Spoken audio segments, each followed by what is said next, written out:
Hello there, my name is Alejandro, and today I'm going to be explaining the cytoskeleton. Hello, my name is Alejandro, and for my organelle, I got the cytoskeleton.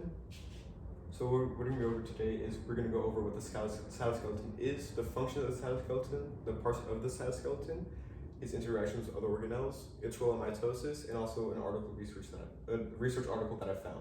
Alright, so first of all, what is a cytoskeleton? The cytoskeleton is a group of dynamic protein filaments, a network of dynamic protein filaments that work together to perform various different functions for the cell. It is only found in eukaryotic cells, and it helps maintain the cell's structure, organize organelles, and helps with cell movement. So the functions of the cytoskeleton. So there are four main functions of the cytoskeleton. First of all is maintaining the cell shape. It supports the cell structure through the intermediate filaments, which helps prevent the cell from collapsing in on itself. Secondly is cell movement. So through cell crawling, muscle contractions is done through actin filaments. Then thirdly is the organization of the organelles. So intermediate filaments and microtubules help to position and organize organelles within the cell to make sure that they're in the places that they need to be. And lastly is transportation within the cell. So organelles and vesicles that need to move around the cell use microtubules and motor proteins to do so.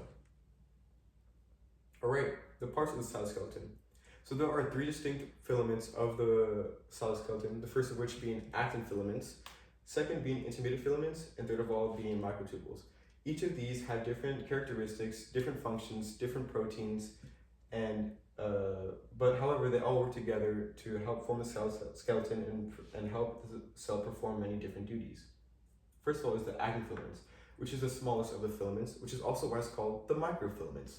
It's made up of a protein called actin. It also contains tropomyosin and troponin right there. Troponin goes on top of the tropomyosin.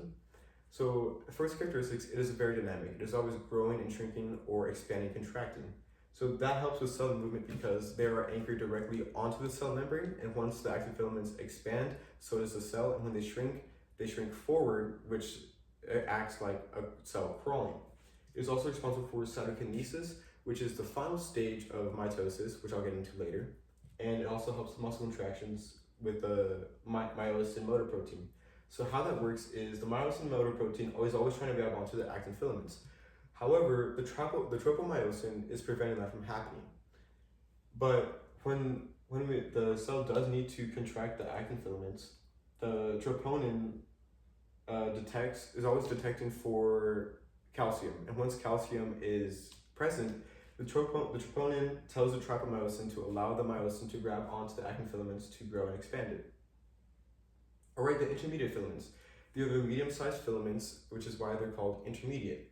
They're also more durable and stable than the microfilaments or the actin filaments. This is why they're referred to as the true skeleton, and they're made up of different types of proteins depending on what type of cell that it is.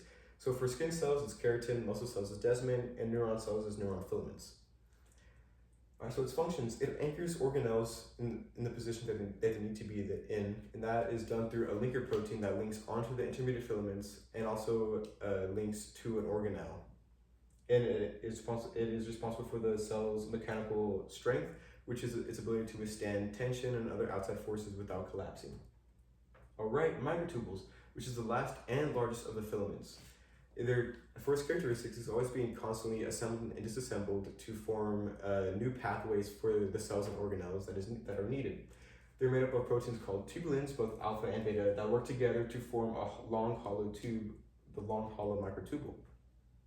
For its functions, it's best to see it as a highway for organelles and cells, and if you see it as a highway, then you can see the motor proteins appear as the cars.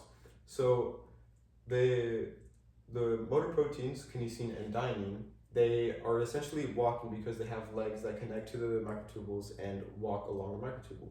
So kinesin is always moving towards the positive side of the microtubule, which is away from the nucleus towards the cell membrane, and the dynein is moving towards the nucleus away from the cell membrane.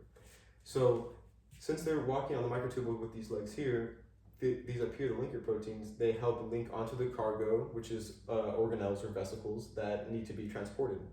It's also responsible for the mitotic spindle in mitosis. Alright, interactions with other organelles.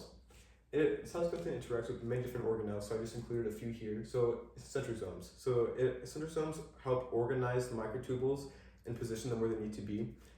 It was also very important during the mitotic spindle, so microtubules can be positioned where they need to be. Mitochondria. Microtubules guide their movement and positioning throughout the cell so they can provide power where they need. Vesicles. The vesicles travel along the microtubules during endocytosis and also exocytosis.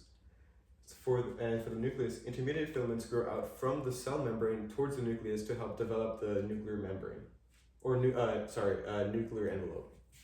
All right, for the cell membrane, actin filaments are directly anchored onto the cell membrane to help with cell movements. All right, cytoskeleton's role in mitosis.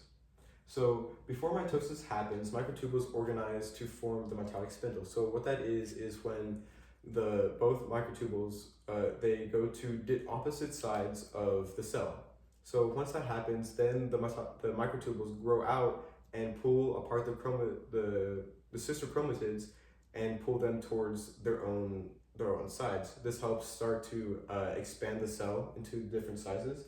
And during cytokinesis, the actin filaments form the contractile ring to essentially cinch off the cell to create the two cells.